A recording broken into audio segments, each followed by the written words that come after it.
Good evening, beautiful viewers. Welcome to yet another exciting edition of Fearless Beauty on the Beat. I'm your host, Thelma Moyo, and with me today is a journalist at the Midlands Observer, the beautiful Chipo. Welcome to the show. Thank you, Thelma, for having me in the studio. So Chipo, can you please tell us, what is women empowerment for you? Women empowerment is giving power to women, giving them a voice to speak to issues affecting them in their communities. Women empowerment is creating equal opportunities for women in both fields, be it economic, political, as well as social. I believe empowering a woman is a good thing, as women are the movers of the society. There's a famous saying that says, if you teach a woman, you've taught the whole community. That is true, that is true. So can you please tell us on how these women can be empowered? There should be an equal creation of opportunities for women. For example, in the employment sector, women need to be given the same chances as men on the basis of merit for them to have an equal opportunity. Women should be given a voice. They should be given a platform to air their views. We see in most instances, women are not at the forefront of speaking to issues affecting them as women. We see men articulating on issues affecting women, yet we want women to speak for themselves on issues affecting them. That is very true, because you mentioned the issue of getting empowered socially. Like, hey, I want you to please explain to us on what happens when someone is not empowered, when a woman is just a housewife. There's no other business just besides being a wife or besides being a mother. How does that affect her? Women empowerment speaks to the issues to do with development of the community. If a woman is not empowered, you find we have communities which are not developed. As I said earlier on, I said, if you teach a woman, you have taught the whole community.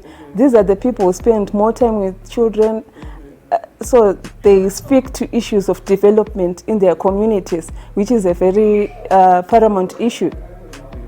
That is very true. And how has this been affecting our emotional health as women? When women are not empowered, how does that affect them psychologically? Because I've noticed in most cases that most people who are suicidal or most people who have got low self-esteem are mostly women that are just housewives or people that are just at home doing nothing. So what do you think should be done? Do you think men are the reason behind why these women are not empowered in that way? Or there are issues in the African society, issues to do with patriarchy. Okay. Women have always been taken as second-class citizens at the advantage of men due to our societies which are patriarchal. So you see, women have not developed in order to empower themselves.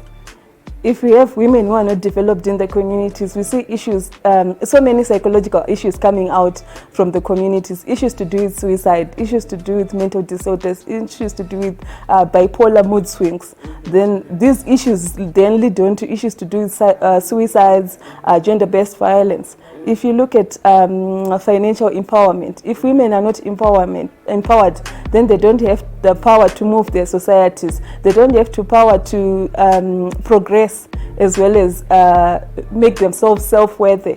So you find most women committing suicide. You find them having mental issues. You also find them families breaking down because of lack of empowerment. If we're talking about empowerment, we're not only limiting it to financial, we're also talking about political empowerment. This is giving them a voice to speak to issues of democracy, to speak to issues of having a free and fair election. We're speaking to issues of having them a representation in council. If we look at the Zimbabwean political platform for now, you realize that women are yes, there are more women in parliament right now, and there are more women in local government, but these are not the numbers that we would want. This is not the representation that we would want as a country. This is not the representation that shows a democratic society. That is true, that is true. So I think I asked earlier, what do you think should be done? Through social media, especially because I think that's where we have the most impact with getting more audience. I think if these issues can be addressed more in social media, how do you think like social media is addressing those issues? Yeah, maybe Thema, before we go to social media, I would want to say put the task out to government to make sure that girls are educated. Girl education should be pushed forward. For example, in Kwekwe, we are having so many girls dropping out of school. Education is empowerment. Most of them, they're dropping out of school because of monetary issues, because the parents are failing to pay their fees, or because there are any other issues associated with them failing to go to school because of fees. So this is the this is the elephant in the room that needs to be addressed, so that we build a girl from the start who is empowered to a woman who is empowered through education. I think government should raise awareness on women empowerment through the social media platforms. There are so many platforms that they can use, like on Facebook and on Twitter, and other media platforms that the government can use to raise awareness on issues of empowerment. That is true, because I think when you mentioned that we should groom these ladies while they're still girls, while they're still young, because if I grow up from a society where I'm looked down upon, or I'm looked as I'm seen as the weaker gender or the lesser gender, that mindset doesn't just miraculously change because I'm now a woman. So I think what you said is very profound, that we should groom these girls, give them an education like we discussed on our last episode. The same education that is given to boys should just be given to girls as well. The paid drive that we're talking about during the last episode, that sanitary wear should just be free, especially in schools. They should just be free, so that these girls are empowered, these girls get an education, these girls are confident, and as men. So okay, Chipo, I wanted to also pose another question on like what should be done to these men that you took on the issue of domestic violence, these men that are abusing women. What do you think should be done? Because some people, maybe they're not yet confident enough to speak out, or she's been in that marriage for too long, she feels like she has no way out. What advice can you give to that kind of women, and also what enforcement should be done to those men that are abusing women? I think for starters, what we need to do as a country is to raise awareness amongst women, men, and the youth, and our children as well, on the issues to do with gender-based violence, the ills that it brings forth. That's the starting point. It's better to educate first before enforcing, because if you start with enforcing, you are bound to have a community which can be torn apart with enforcement, and as well as creating families which have no unity. So the issue of awareness comes first. Let's raise awareness. The government should raise awareness. The civic society should raise awareness on issues to do with domestic violence.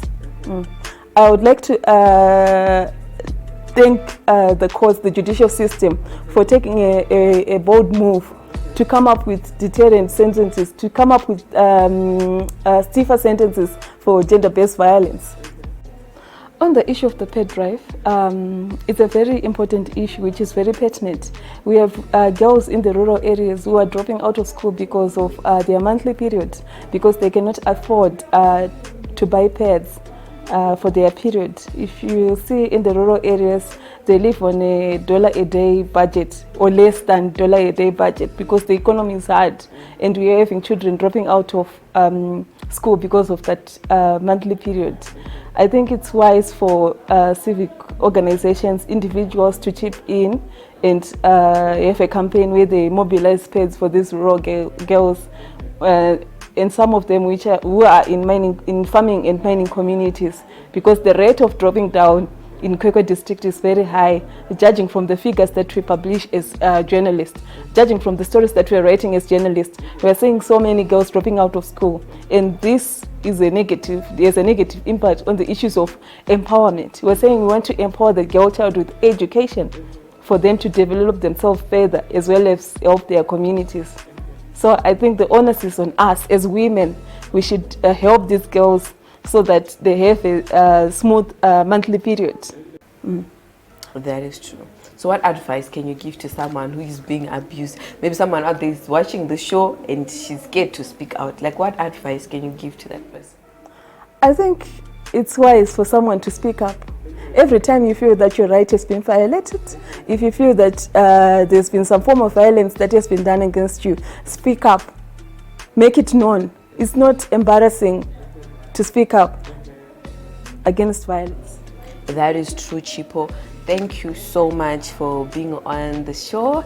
Ladies, I think we heard it from our editor that, you know, it's not embarrassing. There's nothing embarrassing about speaking out. There's nothing embarrassing about raising awareness on gender-based violence, because, you know, the more you tolerate some of these things, you know, you might lose lives. So let's just spread love, be kind, save lives, and see you on the next episode. Good night.